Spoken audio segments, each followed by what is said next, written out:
Cablex ist eine 100% Tochter der Swisscom.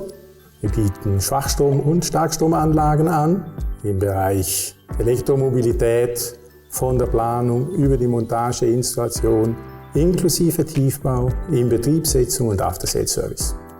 Die Elektromobilität hat einen sehr großen Stellenwert bei uns. Die Flotte besteht auch aus Elektrofahrzeugen. Fast an jedem Standort steht mindestens eine Ladesäule und den Mitarbeitenden stellen wir Elektro-Trottinetz zur Verfügung. Ja, die ersten Ladestationen haben wir im Jahr 2015 montiert und seitdem bauen wir das Geschäft immer weiter aus. Die Elektromobilität wird ganz sicher Erfolg haben, da bin ich davon überzeugt. Es gibt sehr viele Interessensgruppen, die Elektromobilität fördern und fordern. Die strategische Zusammenarbeit mit SPIE ist für uns deswegen interessant, weil SPIE europaweit aufgestellt ist. Zudem stellen sie interessante Tools zur Verfügung für eine effiziente Abwicklung. Auf der anderen Seite wir. Cablex ist an 24 Standorten schweizweit vertreten. Aufbauend auf diesem Setup, glaube ich, besteht großes Potenzial für eine erfolgreiche Zusammenarbeit.